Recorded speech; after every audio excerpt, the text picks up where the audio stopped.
So again, hello, my name is Gregori. I'm a computer vision specialist, senior software engineer with BDTI. Apologies for my cold. I picked it up on the plane on the way here. In this presentation, we're going to cover a project that we did. The goal for the project was to do computer vision basically on the Hexagon. And the overall result was the presentation, which covers sort of how we did it. So in doing the presentation and putting everything together, what we did was we had to pick an application. So what we did was we picked a relatively simple computer vision application, because again, the point wasn't to do a deep dive into algorithms or anything like that. The point was to show you how to take an algorithm from the CPU and execute it on the Hexagon, which is something that a lot of people want to do. Now in our particular case, the algorithm is running in an Android framework. So we actually have the algorithm running up on a tablet up here. And so the Android framework is taking in images, passing them to the algorithm in the Hexagon, and the images are displayed on the screen. Now, what's really interesting about this whole process is the fact that we were able to do it in 2 to 3 man weeks. And what's even more interesting is a guy like me, who's primarily an Android developer, CPU developer, was actually able to do a lot of this without any real hardcore DSP experience. I'm not a DSP engineer. Now, for those of you not familiar with BBTI, BBTI is a company filled with lots of DSP experts. I'm probably the odd guy in the company. BBTI has been in business for over 20 years, and their expertise is digital signal processing. The president of BBTI, Jeff Beers, right here, he is himself an expert in digital signal processing. And although BBTI is Berkeley, I thought that meant everyone worked at Berkeley. That's not, or everyone went to Berkeley. That's actually not the case. Jeff did, though, and a lot of the principals did. So, and it was at one time located in Berkeley. It's now in Walnut Creek. So again, if any questions about BBTI, please ask Jeff. Excuse me. So in this presentation, this is just a quick overview. The algorithm I chose was something called HSV, which is hue, saturation, and value. That's the algorithm. We're going to go from a MATLAB model of that algorithm to an actual implementation on Hexagon. We're going to overview the Hexagon SDK and the FastCV SDK, which I'm going to cover FastCV in a few minutes. And then more importantly, probably the most important thing, is we're going to learn how to take an algorithm, build it and compile it for the Hexagon, and pass frames to the Hexagon, which is something that's not a trivial thing to do.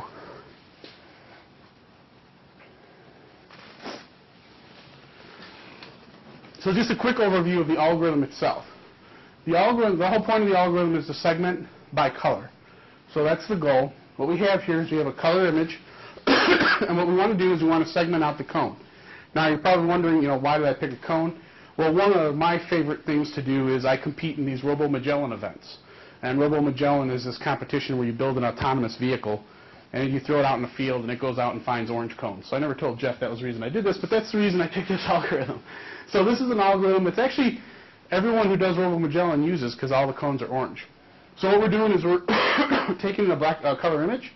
Now this is the H channel. It's hard to see with the projector, but the cone is actually right there. We're going to go ahead and segment out the orange, and you can see the cone comes right out. Now this is just a lower level algorithm. You would still have algorithms above this that would go ahead and group these pixels, or group these points, because this would output points. You'd group the points, put a boundary box around the points, and you can actually track, I actually do that. I can have my robot track to that cone. Now a little bit about the HSV Color Space. Basically, RGB is a cube. So when you represent color in RGB, it looks like a cube. It's really hard in the RGB space to segment out a specific color because of the math involved in the cube. If you take and transpose that onto a color plane, put the cube up on the corner and transpose onto a color plane, what you actually get now is color is actually an angle from the center. So now you can represent color with only one value, which is the H value, the hue. So basically what ends up happening is the color orange now, if I just limit around hue, do a range check around hue, the color orange is between approximately 2 and 40. The other two channels, saturation and value, only change as the lightness changes. So it's hard to, again, the projector's not doing a very good job, but you can actually see that as there's shadow and so on the counter, the color, the H channel doesn't change. So as the cone is shadowed, as bright light shines on it, the H stays pretty much the same, whereas the S and the V's change. Now the algorithm as actually implemented, the Android framework takes in YUV420. So the first thing we had to do is we actually went ahead and used FastRCV, which I'll talk about in a minute, to convert the YUV to RGB888. And then our algorithm, our custom algorithm, actually took in RGB888 and converted it to HSV. Finally, we did a range check on the H, primarily the H channel, and we converted to a binary image, and that's our output of the cone. And these images on the right, I think, came out of MATLAB, and the bottom image is actually a picture of the demo running. So there's a Linux book here. This is a Linux kernel book with red. It's got red in it on the cover. There's green in this book. This is an Android book. And you can see it's segmented out just the orange. Over here is an orange power light for power strip. And you can see it segmented that out as well. But it didn't segment out the red. It didn't segment out anything here. It's actually an orange piece of paper. Excuse me, it segmented that out a little bit. But so it does a very good job of segmenting out just orange. And finally, there's a blow up of that. Again, you can see a little bit of orange here and so on.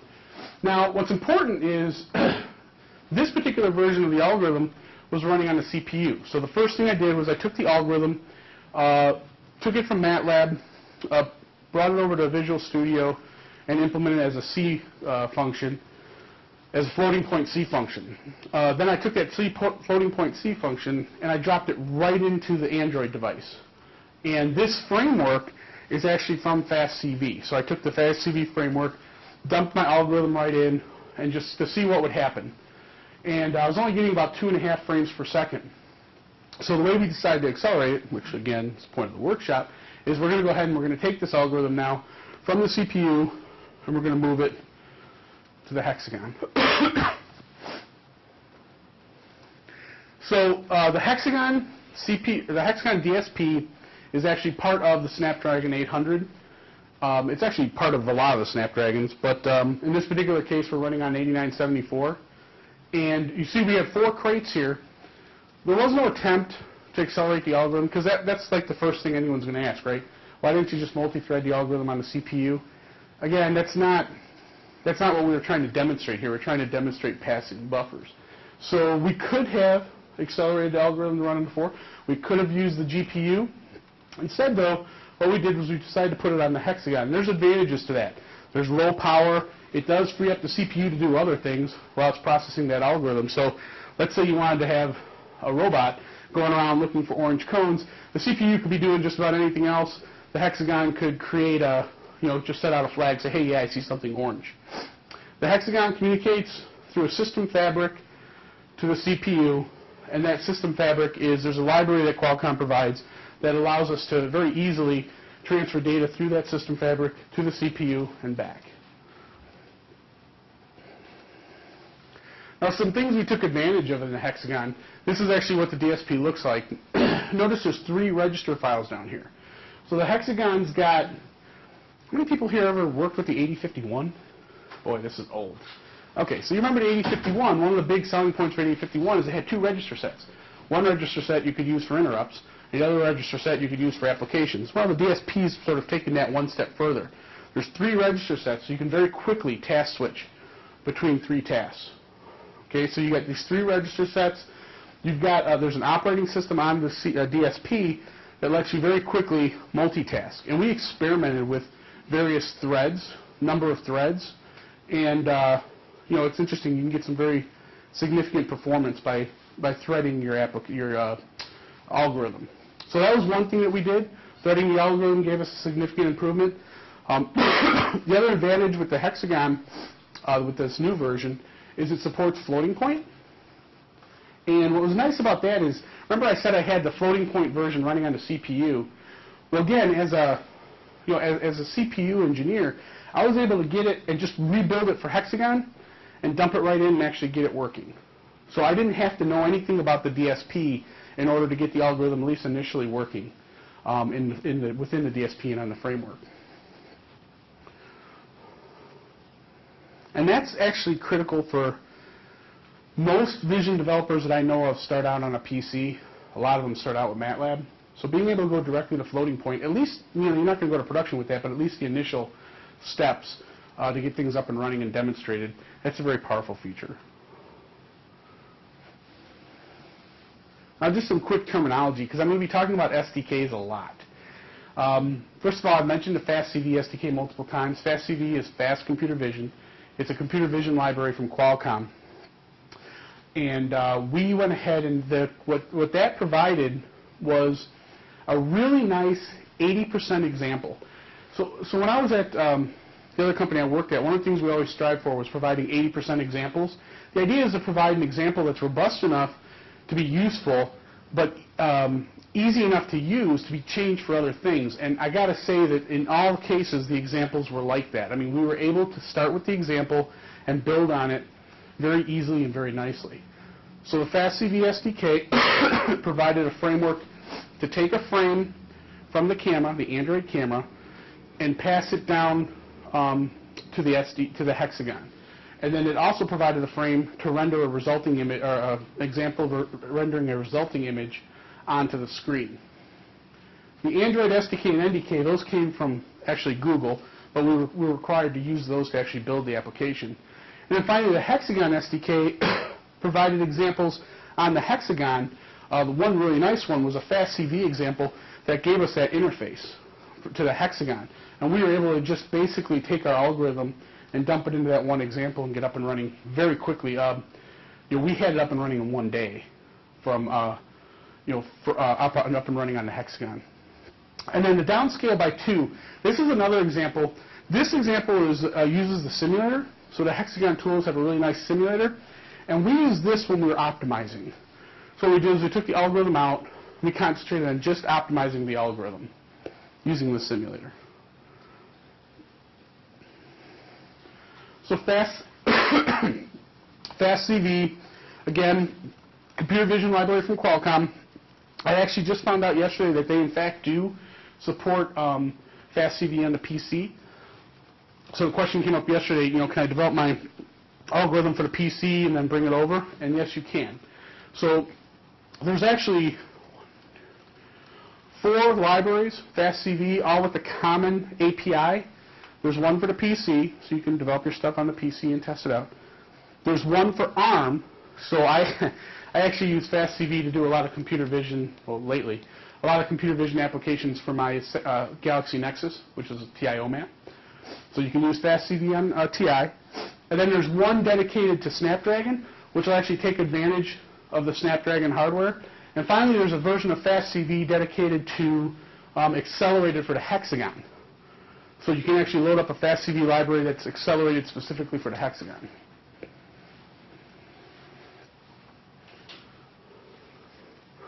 Now, when you're on the Hexagon, there is a full library. There's about 391 CV primitives, and they are all supported on the Hexagon. But what they're doing is, at the time I put this slide together, they had 174 of them hand optimized. And what that means is that an engineer actually went in there and via intrinsics, assembly language, whatever, he took that particular primitive and made it go as fast as possible on the Hexagon. And this is continuing. They're going to continue doing that. That's a very powerful option.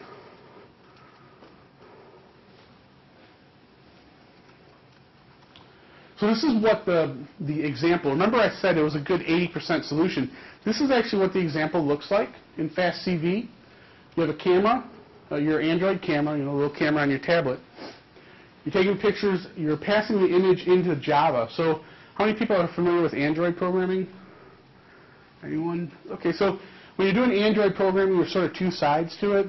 There's Java, which is all done on the Dalvik virtual machine. And then there's something called native, which is C++.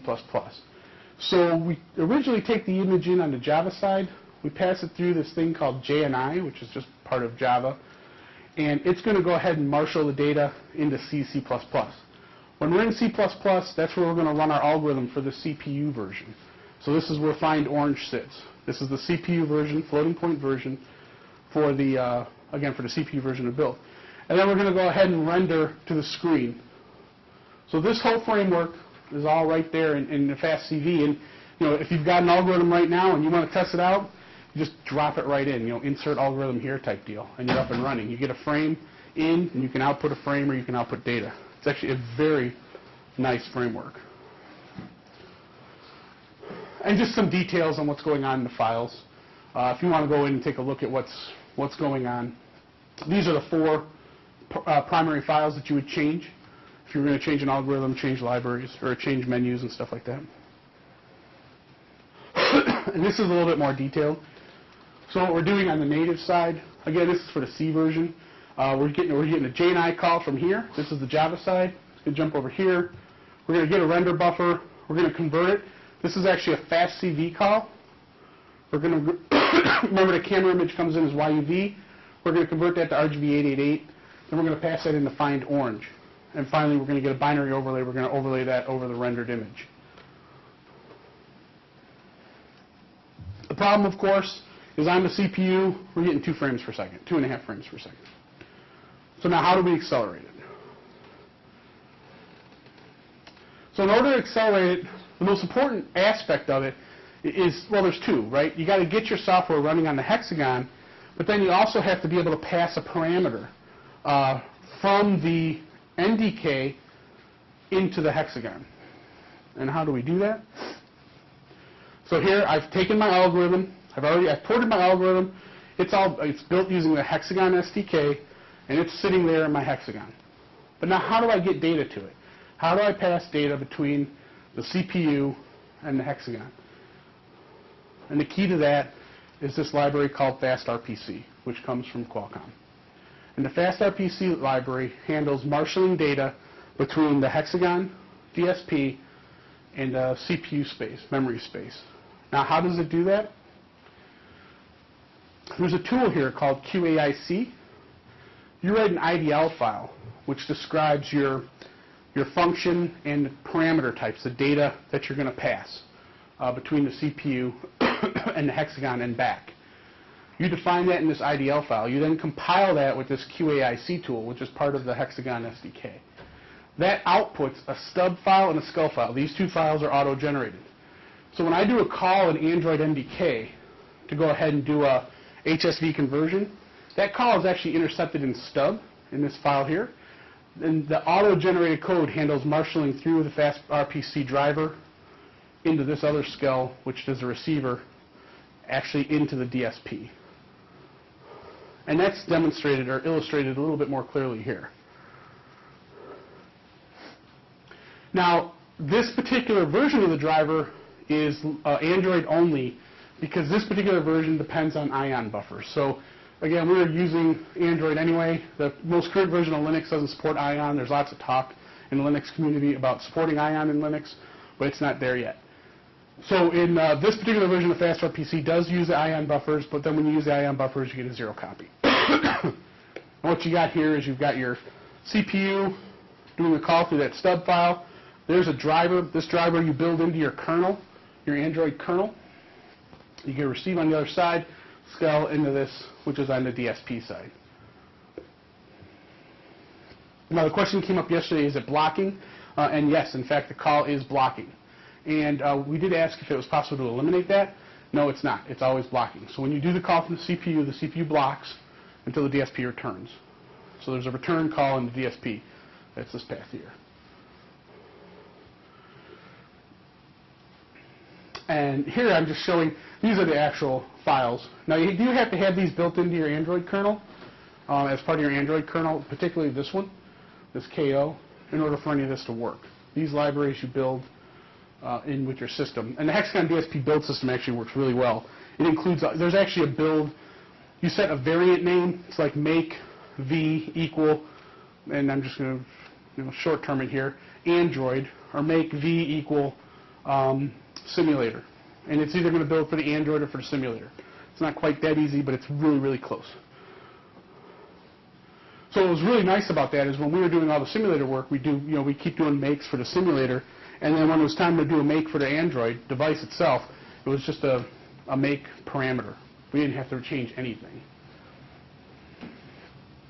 Now, dynamic loading, what's actually happening, underneath is this file, your application is actually automatically being downloaded to the DSP. And the way that works is you take that stub file, you put it into a folder in the Android kernel space, and then you point to where that file is with this path. And then that driver knows where to find the file and knows how to load it up. So as I mentioned before, we had 2 BBTI engineers involved in the project. Well, one was me, computer vision, Android, CPU. The other guy, DSP expert with some Hexagon experience. And the process was, I actually started the project, again, developed the algorithm in MATLAB, converted it over to Visual Studio, and then immediately I went ahead and used OpenCV as part of Visual Studio just to use the high GUI. But what was great is I was able to take that algorithm right out of Visual Studio, dump it into the FastCV framework, and get it up and running on the CPU in a matter of days, not even that long. So while I was doing this, my co-worker, Steve, he's a DSP guy, he went ahead and got started on the downscale by 2 example, and he started looking into, okay, how do we optimize the algorithm? How do we, what particular things he did was multi-threading it, and then he took out some of the decisions. So he was looking at optimizing while I was looking at actually getting the application and everything up and running. We were able to run in parallel, and it ended up being very efficient. He did everything on the simulator. I actually went over to his house in, 6 hours. We had taken what was working on the simulator and had it working in a real application. Now the downscale by 2, this is actually what we use for the simulator. And what we did was using the simulator, you're actually able to open files and close files. So we were able to actually open images and close them, so we were actually able to test things out very easily. And this is just a block diagram of what the downscale by 2 example looks like. You basically got a C file, an IM, and then down here is the actual 3 versions. The example they give you can either code in C, using C intrinsics or assembly. We stayed over here in the C land. Now what's really important is, again, he's doing all this optimization on downscale by 2 on the simulator, and he's able to actually just go ahead and rebuild it using just the make file to get it up and running on the target. Now it's really slick that they've got set up is they've got a sort of a sub-target. So, to do a full Android application takes a guy who knows Java and a little bit stuff like that. Well, Steve was able to test on hardware using the Android shell. So if you're familiar with Android, Android runs on top of Linux. There's a Linux shell under there. So you can go ahead and shell into it, type commands, do everything you'd normally do at a Linux prompt. So what we were able to do is we were able to actually, and there's a build option in the tools to support that. So we were able to actually, using the shell, copy files into the file system, and pass those files from the CPU file system into the Hexagon and out to the file system again, and actually test everything right from the command prompt without having an Android guy at all. So Steve was able to get all of this up and running, and like I said, we were able to work very efficiently in parallel. And this is sort of the flow. So again, this was going on in parallel. Steve was doing all this Hexagon SDK simulator stuff in parallel with what I was doing over here. And we get together, and up in one day we're up and running.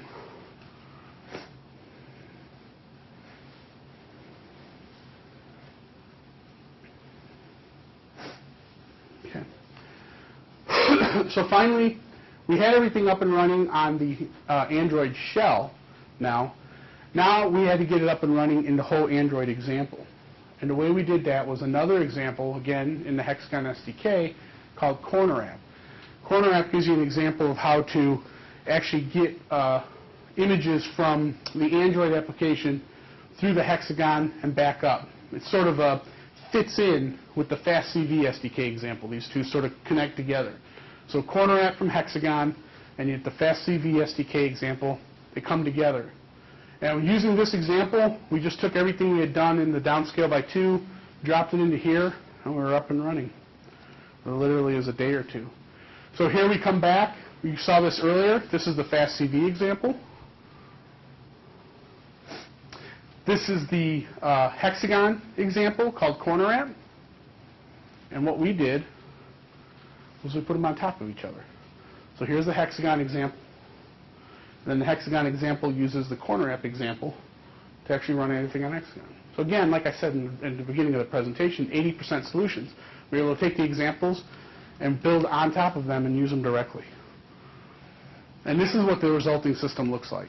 So what's in green here is running on the Hexagon. Everything up from here is running on a CPU. And this is FastRPC, marshalling between the stub file and the SCL file through shared memory.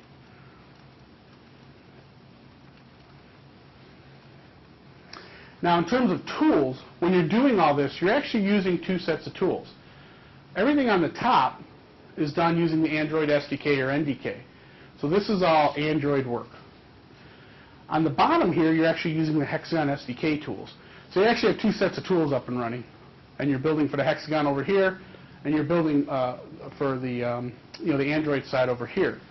What you do there is you end up with 3 files. You take those 3 files, you copy them into the file system on the tablet, and then that's how you execute.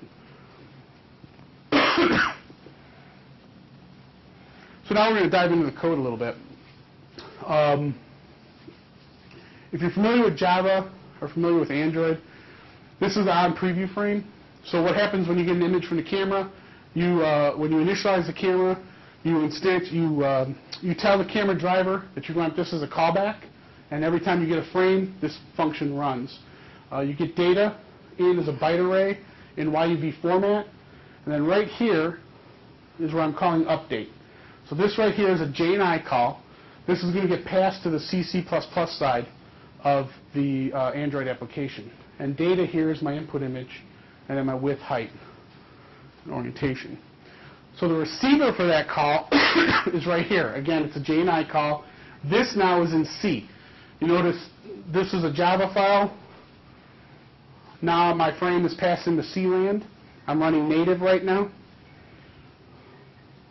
And then right here is where I'm going to call into a wrapper. This wrapper is just a really light wrapper for a DSP call. So let me show you the DSP call. And the actual DSP call's here. So this is just a really light wrapper. All it does is handle the initialization of FastRPC. FastRPC has to be initialized, and there's some calls to allocate memory and stuff like that. So there's this object that's a really light wrapper. But this call right here actually ends up in the DSP, in the Hexagon DSP, and blocks until the algorithm's done running in the Hexagon DSP, at which time it returns. And you can see all the parent parameters and everything I'm passing. Do you have a mem copy in there as well? Yeah, there is actually a mem copy, and that's a really good question. The reason for that is the Android camera driver allocates memory. It doesn't give you the option to pass it a buffer. So any buffers that pass down to the DSP have to be allocated using FastRPC. So there's no way to allocate FastRPC and give that buffer up to the Android camera driver. Now, if you were running the Android, it's possible in Android, and OpenCV does this. You can actually get images off the camera in native, in the NDK. In that case, you might be able to actually allocate an RPC buffer and give it to that driver, and it'll copy the image to that. Possibly. I just started looking into that. But otherwise, you're right. There is one mem copy. And there's a block diagram of the overall system. So you can see, here's the actual calls. Those are the files that the calls are in. And remember I mentioned that there's some files that you're going to copy to the file system on the tablet. These are the resulting files. There's one. Here's another one. This is the one that comes from the this is the one that's generated by the Hexagon tools, and this one is generated by the Android tools. It's one of them. There's the third one as well. Oh, and then finally on the Hexagon side, this is the receiver of that call I just showed you. In our case, we're going to go ahead and jump into multitask, which basically splits the image up into individual lines. Not individual lines, but it actually ends up being approximately 40 pixels. And so it slices this up into 40 pixel high rows. and then sends it to the multi-threaded DSP. So the rows get processed in roughly parallel. So you can see the performance. In this example, I think we're up to 21 frames per second. Excuse me. We're able to get quite high. This is 18. It's a little dependent, due to optimization, it's a little bit dependent on what you're looking at, but we can actually get it up to 30 frames per second from 2.5.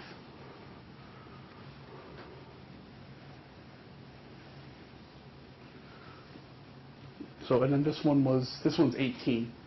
Yeah, 18 frames per second. And then finally, this is just various, again, we did not spend a lot of time optimizing.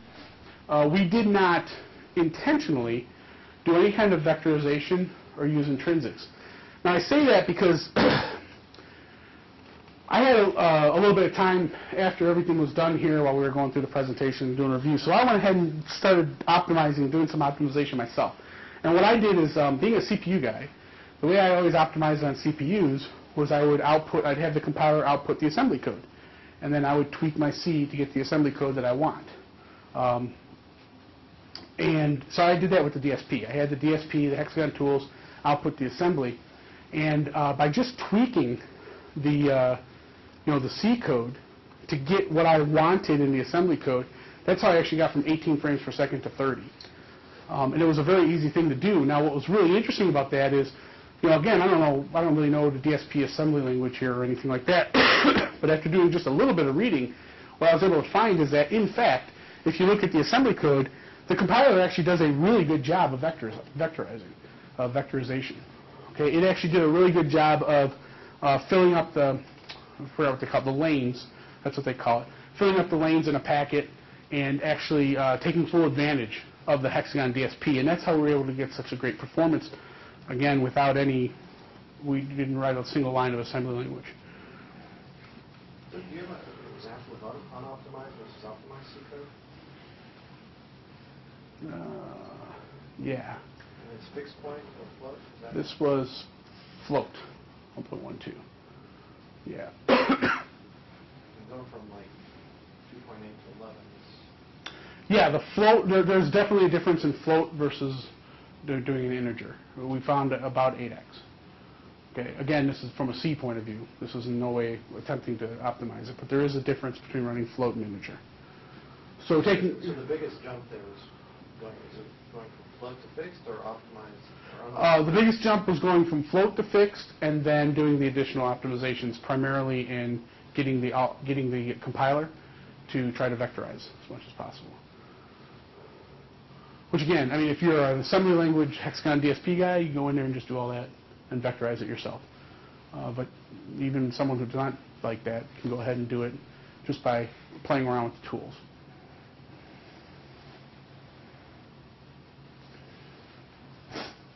Okay, so finally, in summary, the FastCV is a Qualcomm computer vision library.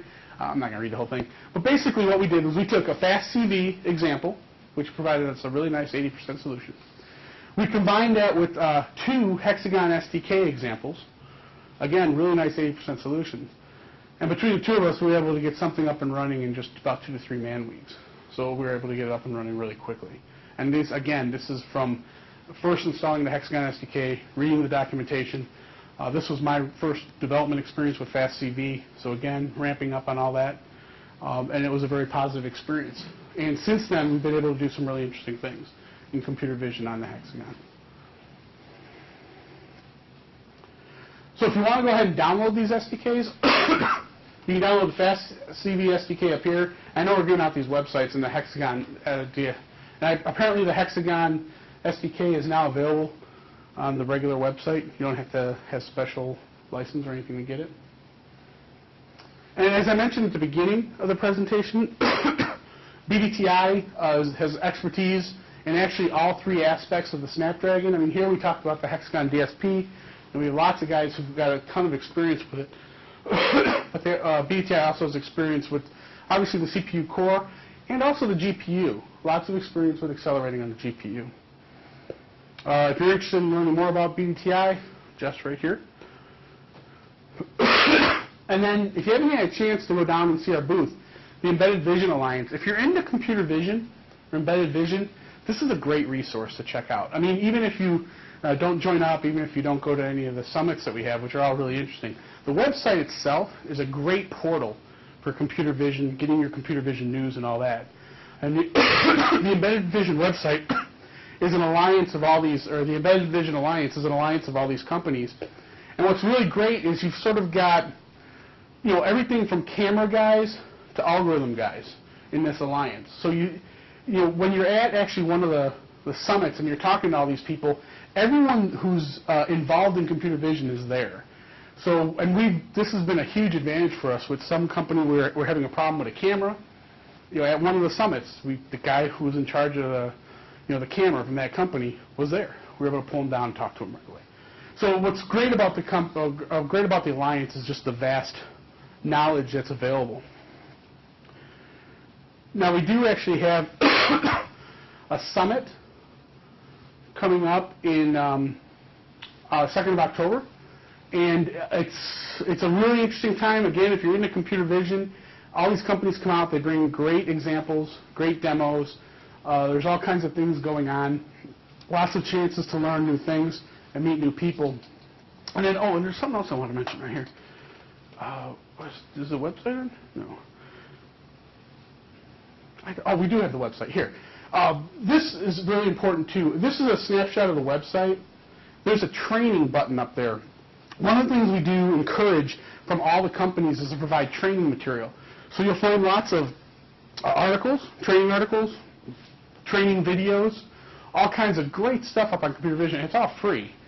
So we have some great videos from the camera guys talking about how cameras work and all the details about cameras. Lots of algorithm development stuff. It's just a great resource.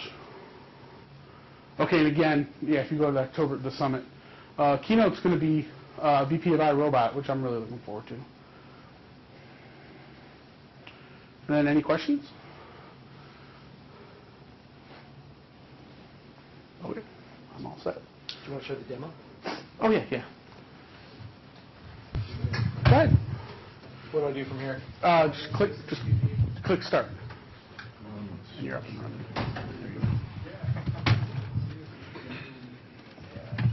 So you can see it's finding the cone. And if it was a robot, I'd be able to track the cone. Just wait. Just wait, yep.